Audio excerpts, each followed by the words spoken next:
Aloha, and welcome to another Candid Conversation. You might have noticed the grin on my face because I've got two guys online with me that are going to cause a lot of trouble to you folks now and in the future. One gentleman's name is Kramer, who has coined the term digital dealership. We were just talking about him getting a trademark, in which case we'll change the subject to matter as to what we talk about. And the other is Kraft, who transitioned, both of them actually have transitioned from equipment dealerships into separate businesses. And Alex is focused on enhancing, improving the customer relationship, the customer experience with salesmen.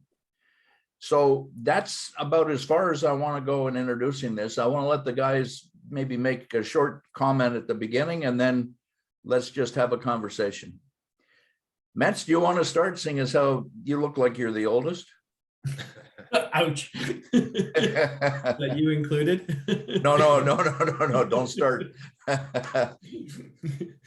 I think the one thing I learned over the last month is that although I do think I should trademark the digital dealership, it's definitely confusing. And I think, in our little preamble and laughs leading up to this, one thing that's become really clear is that while we kind of want to approach this from the angle of what dealers should be doing, like how dealers should be modern, what's driving it is the change on the customer side. And why we do this and why we get all riled up is because we're seeing what's changing on the customer's expectations and in the different generation doing the buying, and forcing or trying to force this change in our industry. And that's what I think we need to come to grips with and get people to understand. Alex? Yeah, I think it's very well said. I mean, there's a lot of different places to go. I don't think we're forcing anything, number one. I do look forward to talking more about this industry is not any different than any other industry. And I'm sure we'll talk about it with depth, is that dealers aren't, it's completely natural to have hesitation, to not want things to change. And that's why I come back to it's not any different than any other industry. There is a great opportunity for some to embrace it faster or with more seriousness than others. Yeah. And that's what I want to focus, really the discussion more around, is for those that want to think more strategically. There's a great opportunity to do X, Y, and Z that can maybe take a little bite out of those that, naturally want everything to remain the same. And because it is, like Matt said, it's driven by the customer. It's not driven by me. It's not driven by Matt's. It's not driven by you, Ron. It's not driven by, because customers are the one who have the power. And it's really not talked about as much. Working for a dealer, you realized it because your first lever when you knew that the deal was really, really competitive was to drop the price, because that signals that the customer has the power. And so, ironically, all of these things that we talk about actually help not always having to reduce the price. Like, for example, if you can make things a lot easier for the customer, you don't have to drop the price, Yeah. And so that's the irony in all of this, is that I think a lot of businesses think technology, a lot more information to the customer means, automatically I have to adjust my price. It's not that way. It's kind of what we saw in automotive, right? When the web started printing all of the factory pricing on the web, that information brought everyone to a point where they went into the dealers with the factory pricing and said, this is what I'll pay. But I don't think that, you're right. It's not the equivalent here. And it's not what it has to come down to. Well, and also, like, think about the customer, right? What did customers absolutely despise with cars? Going there and then knowing the dance that you were going to have to do. Right? Well, let me see your manager. Let me come back. And so the publisher, the pricing was actually better for both sides, right? The dealer, like I said, if you're a dealer salesman, do you really want to have to, let me bring my manager over here and then it takes 8 hours to close one deal? Or would you rather the transparency, and now I actually can maybe make some more money and sell more cars? It's no different. Let me just make a comment in the middle of this. The automotive industry was very clever when they published the prices, because they controlled the margins that the dealers made. Mhm. The way that the dealer made his money was the amount of rebates they got or discounts they got at the end of periods. And the customer didn't know that. Mhm. In the old days, before they published prices, we were always dancing around trying to find out their cost and their list and how much we were prepared to give them. Well, all of that went away. Yeah. And we're starting to see some of that. John Deere has more than one price for the same model machine. Caterpillar now has 2 prices for the same model machine. These things are getting, I think people are so gun shy. What's your price? Can't you do better than that? Mhm. It's about the values, folks, that we provide. And that's what you guys are focused on. Absolutely. There's got to be something other than price. Yeah. And that can be achieved through what I'm sure we'll talk about. Metz or Alex, one of you said that, the customers don't want to see the salesman anymore. It's kind of, don't call me, I'll call you when I have something that I need. Yeah, that's I actually just talked to the 2 guys that did the podcast at AED, and they were a customer dealer rep relationship that are now doing podcasts together, and they live that paradigm. One guy being told he had to go visit customers, and he knew that his customers didn't want to see him, and there was a younger customer, and he just made it really clear, like, I know what I want. I'm researching it at night on my sofa. And I'll text you when I need to do something. You don't need to show up. Right. Or, I mean, really what they're saying is, there's no need for you to come here if you don't have anything. Right. If there's nothing, like, if you're not bringing, like, I mean, I read your article, Metz, and it's excellent. You're talking about, hey, if you're going to go stop by in person, bring value. Yeah. For there to be a reason. And, it's been this way for a long time, right? You talked about how, well, you pretended to have value by bringing a brochure. That's just like camouflage for, I don't really have any value, but here's like a piece of paper. And that's really what it is. People are too busy, and the customers know about the machines, but if you're going to come, bring value. If not, then, let me control the interaction. Let me text you or call you when I need something. Yeah, I think you're the example of that by putting that "let me control the transaction" approach into your platform, and getting customers to recognize that the old way of having your rep at your dealer show up on a regular enough basis that you're getting what you need from them isn't working. So you find those customers that want to change the paradigm and just be like, this is what I want. Like, who's going to come to the table and give me a price and tell me when they can deliver what I want. No, I don't think anywhere in your platform does it say, can you send me a brochure? We did build in like digital brochures that you can download, but it's funny, because it's not just customers, it also helps the salespeople. It's not worth the salesperson's time, a really good one, to just go show up for 2 minutes and then drive another 40 minutes to go show up. And so, like, the technology can work for both, right? It helps salespeople better prioritize, because their time is valuable too. So what is it about, like, you've been in the role, Alex, what is it about the comfort that some management people get from knowing that they've invested $60,000 in a truck and whatever, 100 grand in the person, and that if that person is driving around in his truck, then and talking to some people, that's good? Like, where does that come from, and why is that something that we're holding on to? I'm reading this book right now, written by a former MIT professor in the 60s. It's called Men machines and modern times. And he writes about technology in 1960.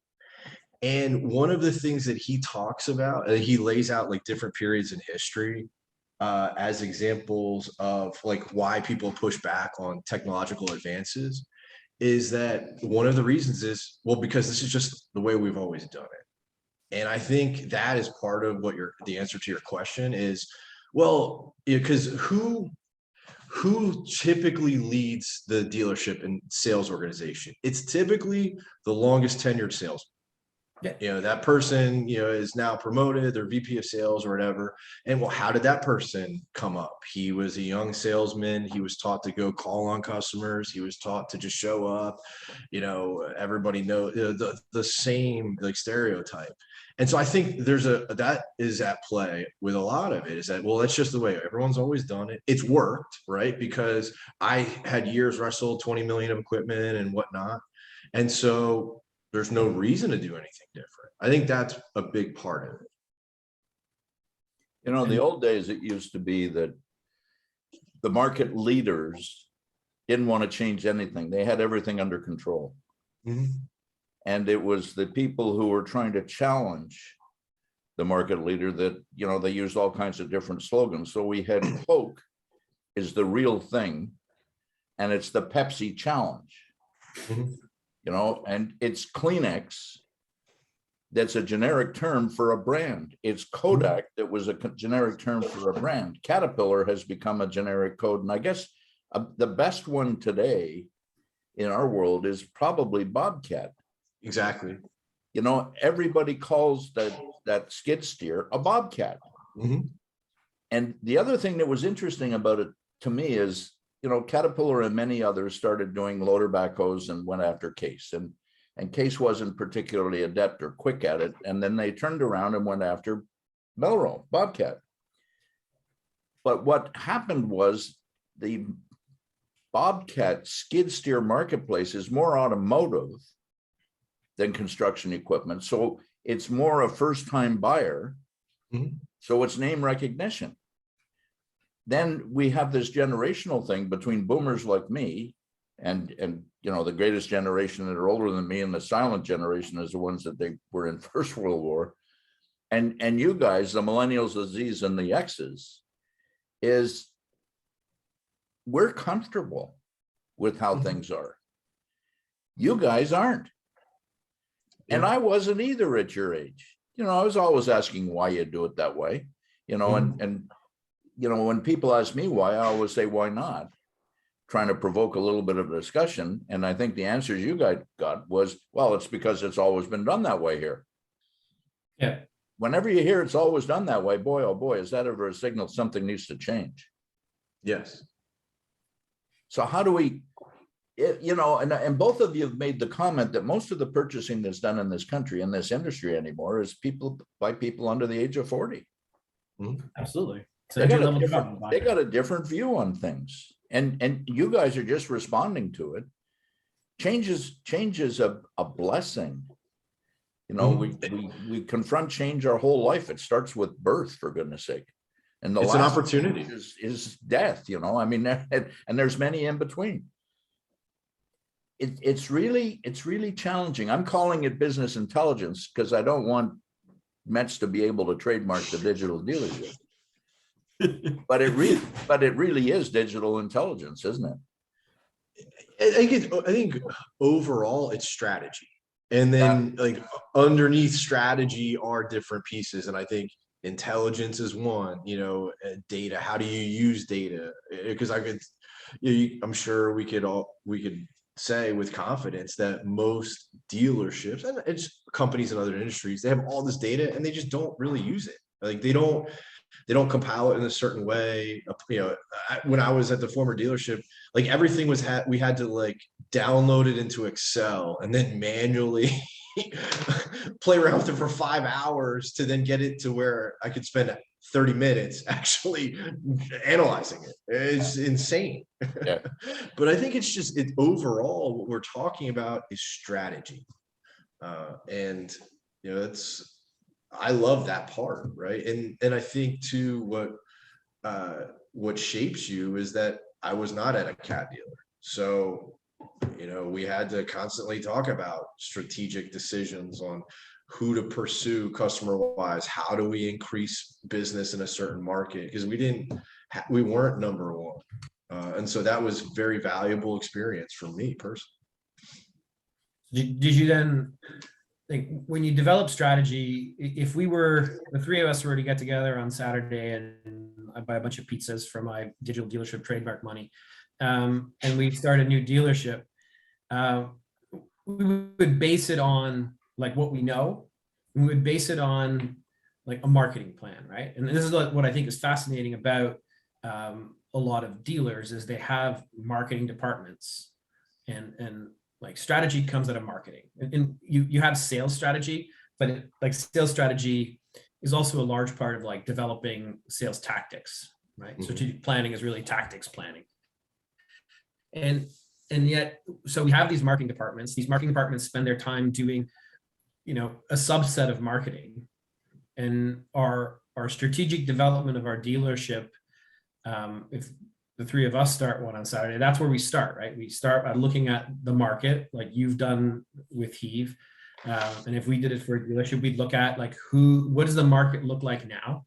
Mhm. What does the customer look like now? Mhm. We know the product because we're a dealership. We're not defining the product to a large degree. And that's where we start from. And yet that piece of it is the thing that seems to be missing at a lot of dealers. The marketing department is small and it's mostly advertising people, and they do some like parts and service promo things, and they run a campaign on backhoes. That's not specifically marketing, right? It's not rethinking what is our approach to the market. And if we know what the market is like, and that they're reading everything, they're learning everything, they've got all the hard product videos that we used to produce, or the manufacturer used to produce and make available through us to show to the customer, that's all online. It's all on YouTube. I can find 27 contractors that'll evaluate the next 938 and decide and tell me if it's good or bad. So all of that is there. If we look at that piece of it and say, that is no longer our realm, then how do we build a new strategy? How do we add value to the sales process, to how do we develop a sales strategy that recognizes that our customer has fundamentally changed from what they were? How do you establish? So let's do that company. We're going to get together. We're going to have a bunch of Coca-Cola. We're going to, be very generous to thank Metz a lot for the copyright information that he's got and trademark information to pay for this lunch. But what I would probably do first is I'd probably get the Randall Publishing, the old EDA, Equipment Data Associates, and find out what machines are in this country, or whatever geography we want to play with, are the most popular.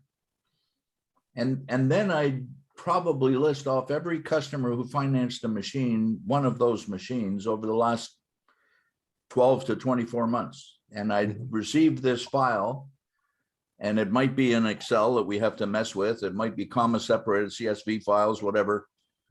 We've got formatting dilemmas because it doesn't all comply, and people put it in different ways. So there's a mess in the data. But I'd get the data, and then, I'd say, guys, call some of these people. Let's have a short survey. Do you want to see a salesman? What's important in the sales transaction? Are specs important? Is price comparison important? What is it? And from that, I'd create an equipment fax, just like Carfax. Spec out your machine online. We'll make available all of these different machines. Everybody who has an inventory machine, from Alex's perspective, we'll get them to load it up such that anybody who's looking for a machine can see. They can see the specs, they can see the hours, they can see the inspections, they can place an order. We can value their trades, we can deliver the machine, and we'll give them 30 days to keep it or get rid of it. If somebody dropped that in on a machine that's $100,000, that's okay, that's easy. For $1 million, holy mackerel, baby. I think that's part of our dilemma, isn't it? the cost of capital and the size of the transaction gets in the way a bit. Yeah, that's definitely part of it. I think too, what you have to define in the beginning is who are we competing against? And who are the customers that we want to go get? And that's because I'm assuming for the purpose of this exercise, we're not a cat dealer, right? Well, the situation here is, I think in the discussion, we should be thinking in terms of brand independence. Mhm. We represent no brand. We're a conduit for buyers to buy from sellers. We're trying to make the transactions easy. Now, the customers are going to love this. The dealers won't. Well, someone's going to. That's a powerful statement. Because that statement is contradictory, right? Of course, And that's what I love to discuss. Of Is course that it is. successful businesses want it to be. I read a really interesting article yesterday on like Harvard Business Review, and it talked about customers don't necessarily want a business to exceed expectations. They want it just to be easy. Because so few of the amount of, so there's such a small percentage of times where like a company exceeds expectations, and you hear that term sometimes. Hey, we're going to exceed expectations, and then it creates kind of confusion within that company. Oh my God, and pressure, right? When most customers just want you to just deliver what you say. Like, hey, this is what we're going to do. We're going to provide this level of service and just hit that. But what drives most, and this speaks to the societal shift that Metz has recognized and that I see, is that, customers want a simple solution. They don't want to have to babysit certain things. Like, and Ron, we talked about this last time that we discussed. It's such a valuable exercise to understand what is the job we're performing for the customer. What is the role that we provide? And that's where, we could start with our dealership, is that, okay, who are our target customers? Like, what is our niche? And then what is the job that they're basically hiring us for that we are going to do better than everyone else? And then just hammer and deliver on that job. And then of course, who are we competing with?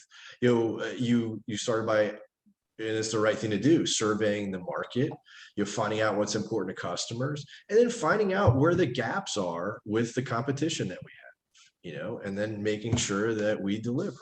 That's the fun part of strategy. The interesting thing, if you take what you're going at, we want to exceed expectations. As a guy who's been in the consulting world for more than 40 years, there's been so many different devices used to repackage the same darn thing. Mhm. The getting to simplicity finally gets us to the right place. I want to exceed expectations. Terrific. How do you know that? How do you know if you have it? Well, you got to know what the expectation is. Well, do you ask? No, I haven't asked. And then, Right. How do you measure customer satisfaction? It's the gap between expectations and realization, the perception of the service. How do you find that? You got to ask. Nobody asks. To Metz's term, marketing at a dealership, in most dealerships, and this is not a happy comment, is brochures and trade shows. Yep. Percent. That's not what marketing is, darn it. No. Never been. It's the great. I don't think it's unique, like Alex said. It's not unique to our industry. No. Oh, no. But we certainly, like any established business, forgets the importance of their marketing. And I like that when we started our exercise, that the first thing Ron did was go get a bunch of data to understand customers and what's in the market, the equipment data that's in the market, what people have bought, so that we know who to target. I mean, that's step one. He didn't say like we buy 3 pickup trucks and we all drive around and try and find out, who's We hand buying out hats construction and stuff. t-shirts. Right. And I got a $1,000 gift card from Starbucks that I can spend and hand out. We didn't start there, because we recognized that, one, we wanted to understand the customer's expectations, and I think the thing we've all come to realize is that expectations have changed. but two, we wanted to apply the information that was available to meeting those expectations and how we want to run the business. And we come right back to what we all recognize is like, how do we get people to understand that one, expectations are changing, and how to use the information that's telling them that expectations are changing in their business to meet those customer and not exceed the customer expectation. Let me stick another little point in the middle to provoke something. It's not that long ago that we used to hire somebody. We'd introduce them around, we'd take them around, we'd give them the keys to their vehicle, take them to their vehicle, show it to them, give them a list of customers and say, there's the door, see ya. It still happens today. No, but isn't that amazing? I find it amazing. Yes. The other piece of the puzzle that I find even more amazing is I'm going to give you a specific geography. And in that geography, as the dealer employer, I don't know what you're saying to anybody. You're defining my brand. You're defining who I am. And I haven't got a clue what it is you're saying. That's right. That doesn't make me comfortable either. Yeah. No.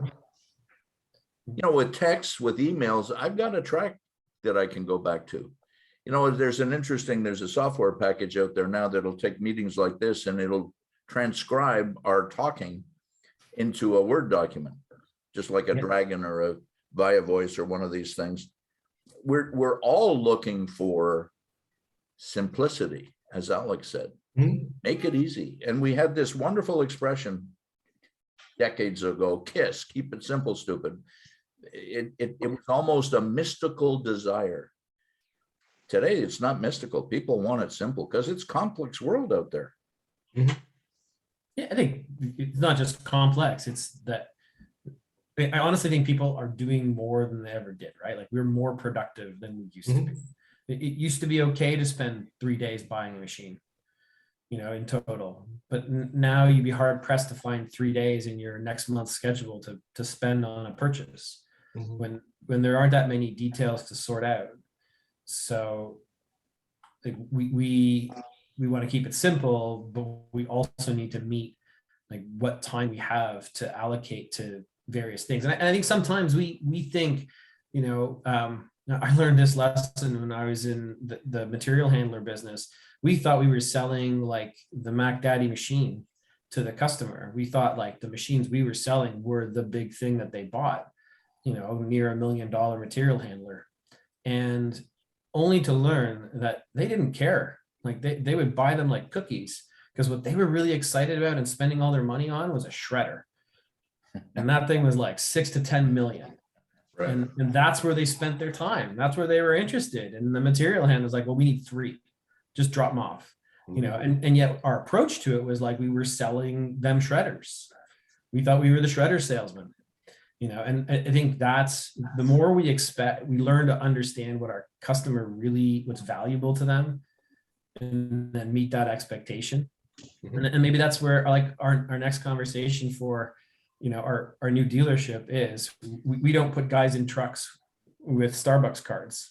You know, we do training on trying to understand your customer, understanding their expectations, and then training them to bring value when they show up. So what are those things that in today's world add value?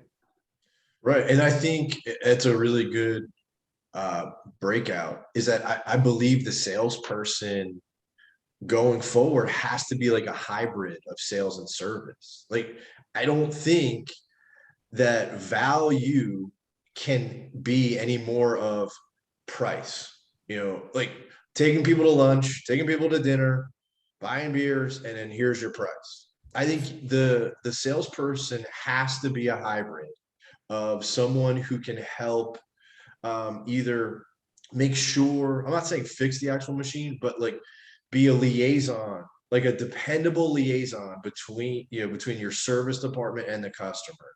Because I've also seen it too, where, you know, some customers didn't like calling the service department because they felt like, hey, you're the one who got the commission when I signed the $1 million order. And so, you know what? You make sure you help solve my problem. Don't, if I call you and say, and you ask me, hey, did you call my service department? Wrong answer, right? Like, you're the face of the company. Like Rob was saying, hey, we put these guys out. Like, hey, this is the face of the company. Yeah. So I think that is part of the value going forward. And I've had customers tell me previously, like, hey, we don't want a salesman. And they're not, because in the full background is that they were a national account customer. So the pricing was agreed upon between the manufacturer and the customer. So literally, why would you have a salesman come out here? Just give us a PSSR and give us support resources. And so I think that is the template going forward, is that you have to have people who are more knowledgeable about the operation of the equipment and how to troubleshoot and help get problems serviced. I totally agree. I think those are the people that customers value, because they can help solve problems. I would add to that the capital understanding. I know a lot of customers, see value, and I work with some dealers who really understand the finance space, the capital expense of equipment, the market values. And there's significant money left on the table if it's not done well. You could work a project to the bone, and walk away with $100,000, or you could manage the fleet better through the project and pick up $100,000. And I think bringing those two pieces, especially with the complexity of equipment nowadays, bringing those two pieces together as a sales rep / fleet manager brings a lot of value. Like our biggest customers at CAT, we had dedicated fleet manager / account reps, and they tracked every machine and utilization and repair problems and rebuild times, and because that brought a lot of value, and they were always welcome in the door. Right. Yeah, I think the salesperson who's like, hey, let's go hire just the most outgoing personality, because he's not afraid to talk to people. He doesn't know a damn thing about the product, but people like him. I think that profile will be extinct. Yeah, I saw some article about that. I only got the headline of it, and the punchline, which was like, introverts make better salespeople or something.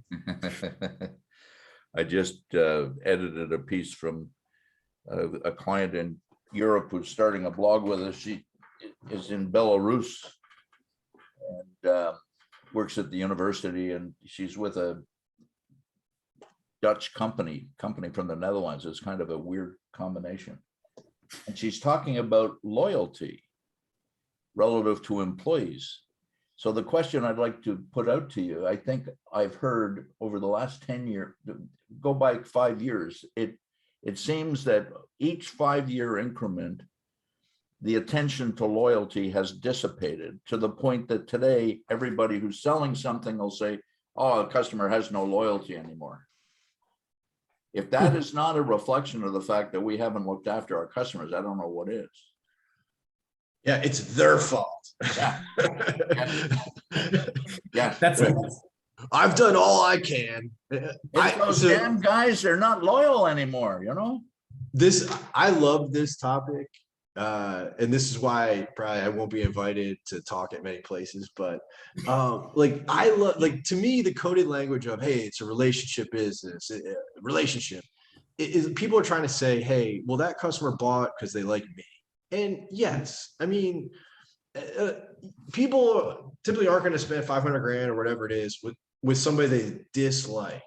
But, once it comes back to value, right? Like, you have to deliver beyond the price in order to continue to earn the customer's business. And if you're losing X amount of business, it's because the customer's telling you with their wallet that you're not delivering the value, right? I mean, let me give you a little small illustration on a different area. I was data processing manager at a dealership, and we had 2 computers running 11 stores, and both computers were down.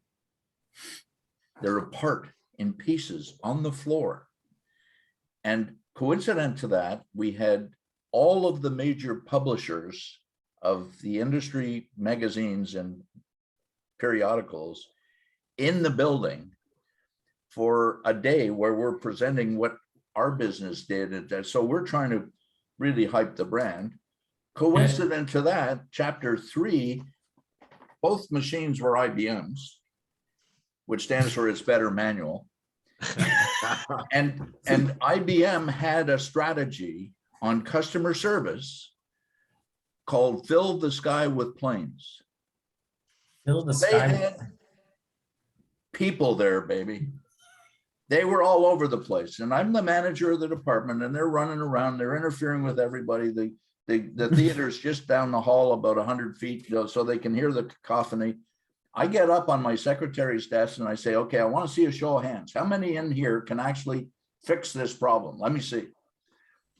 Three guys stuck their hands up. I said, the rest of you get out of here. And the 3 that were left, then we had a solution reasonably quickly. But it it's not acceptable to be out like that anyways. Today, think about that. But they assigned somebody to me specifically, like a buddy. And I'd only been married about a year. And that sucker wanted to be with me from the time I arrived till the time I went home and everything else. He met my wife and all the rest of the stuff. And at one point in time, I said, I love you to death, man. You're not helping me at all. Get out of here. Go home. I said, well, I got to report every day to everybody. Call me. I'll tell I you. got to fill out my CRM. Right. That's right. Yeah. And, think of the lunacy. And we have the same thing. What Alex indicated is, I think, absolutely right. The buyer of a machine is no longer baffled by specs, technology, systems. They grew up with it. It's common. It's easy for them. What they want to know is, how are you going to keep my costs down? How are you going to help me make money? Yeah. So are we still in our own way filling the sky with planes, Ron? Yes, sir.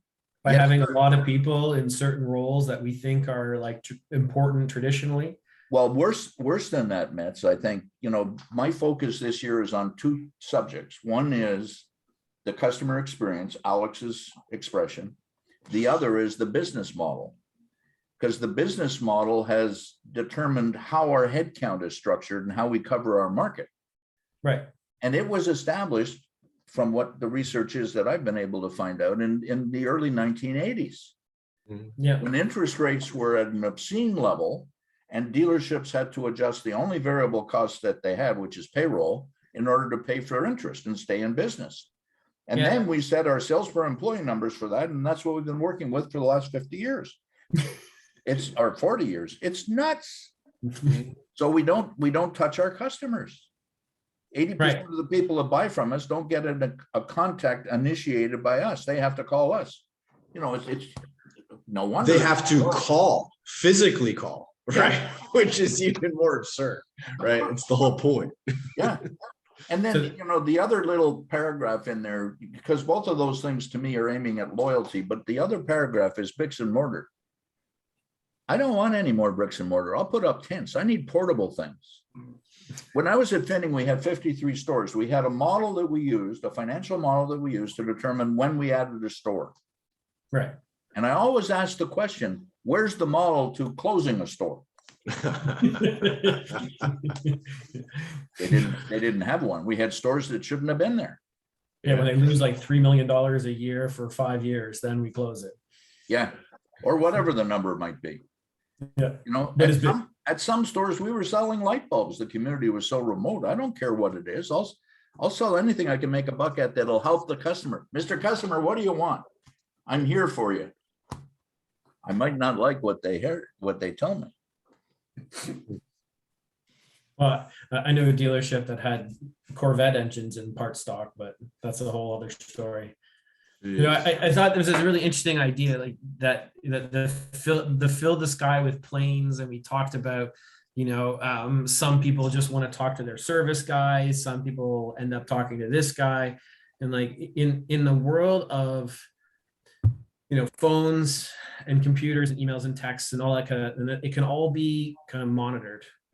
The fact that we haven't figured out what the preferred method is for every customer to contact, like who are they contacting? This customer, who are they calling out to? Like I remember being in the shop and like my co-supervisor Kai, he was like the person that everyone loved, and half of the customers, he ended up going into sales for a short period of time because everyone thought like he should be a sales guy because he was the primary point of contact for the cat dealership for, you know, dozens of customers, because he delivered.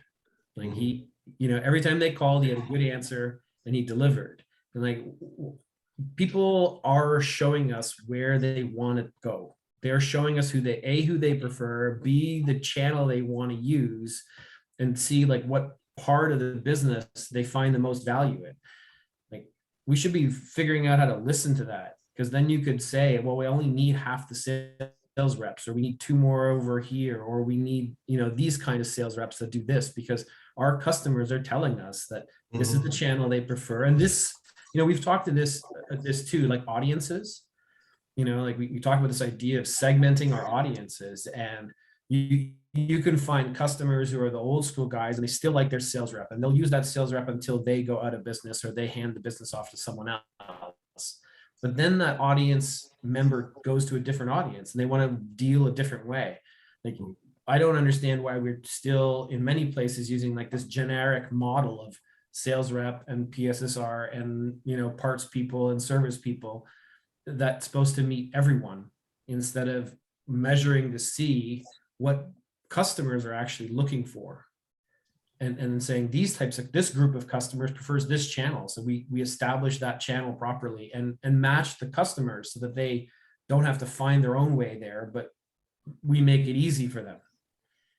Technology is a great neutralizer on all of these things. If you do market segmentation, and I've been a proponent of that a long time, the way that I use a 6-digit segmentation code, and I try and have 4 variables within each. I can't always do it. Sometimes it's 6, but I'm looking at 1,000 segments that a dealership needs to cover based on machine population, relationships, payment patterns, loyalty, all this stuff.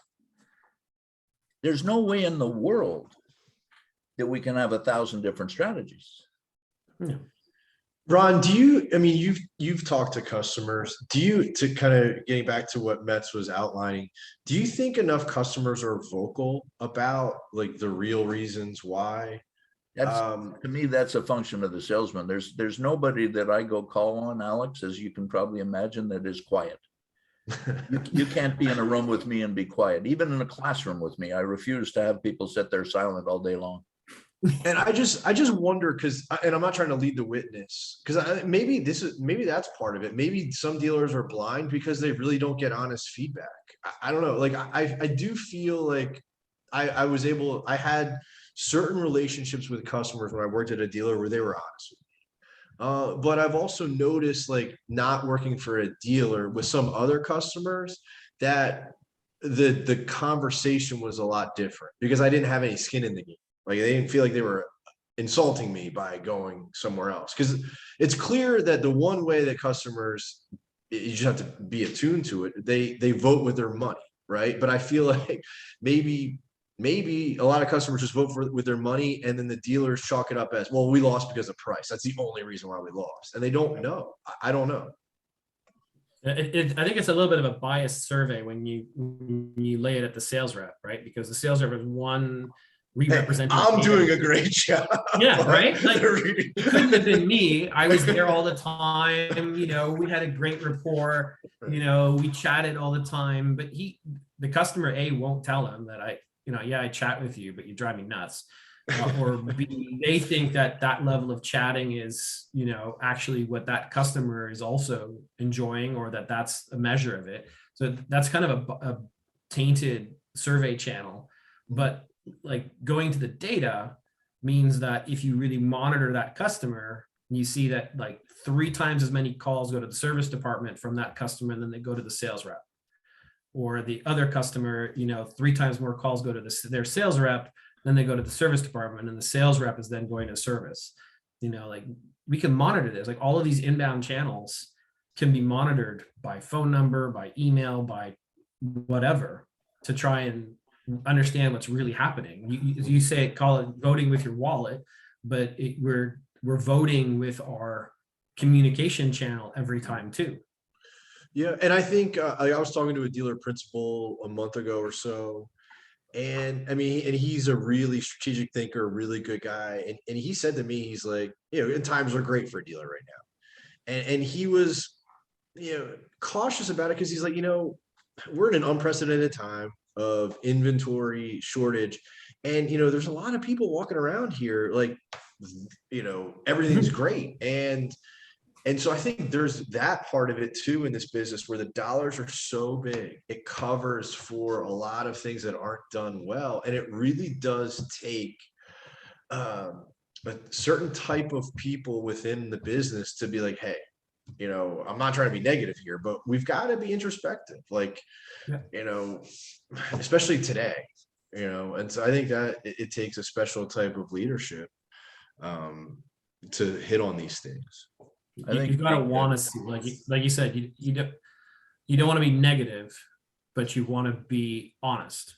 Mhm. You want to be introspective and use like unbiased information to understand what's really happening in your dealership. Mhm. Yeah, I think the last 45 minutes that we've spent chatting back and forth are more justification than I needed to have more of these.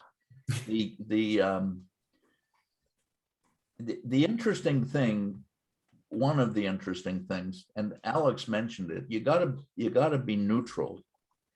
You can't have, you gotta be a chameleon. You gotta be what your customer wants and needs you to be. And too often the salesmen have not been coached or trained on how to and what to do. I used to do, in the consulting world, I used to do sales evaluations. I'd ride with a salesman for 2 or 3 days and I watched them in front of customers, and then I'd start intervening with them, trying to coach them and show them different things. And it was always the same. And Alex will relate to this. They had a set of customers they wanted me to see with them. And I would leave with a customer list. And I figured it out after a day or so in your particular territory. I said, this guy's pretty close now, isn't he? He said, yeah. Well, let's go there. Well, I don't know if he's going to be there. Well, we got a phone. Let's call him. And he was there, and we showed up, and you walk in, and here's the customer saying, good to see you. I know. When's the last time you were here? I mean, it's unbelievable. How about we wrap this at this point? Alex, what have you thought of the last 45 minutes? Is this a valuable discussion to have for people to hear? Of course. I would love to get a high ranking dealer a part of this too. Like somebody, a manager, and just hear from their perspective too. Like I said, we're not trying to force anything. We're just trying to make the conversation more people have the conversation, because I think one of the ironies too about the technology piece, I was blind to, like Caterpillar, who's the market leader who really doesn't want anything to change. They're the most aggressive investing in technology companies. I've met, I think, 5 founders now that they started a company and Cat bought it. And it doesn't seem that the Bobcat is big into innovation as well. It doesn't seem like the ones that are competing with them they're like the most stubborn, where the market leader is like the most aggressive, but they keep a lid on it. But I would love to hear from a dealer managers for certain dealers, like what they feel about this kind of stuff and how they're looking at it. I agree with you 100%, Alex, on that one.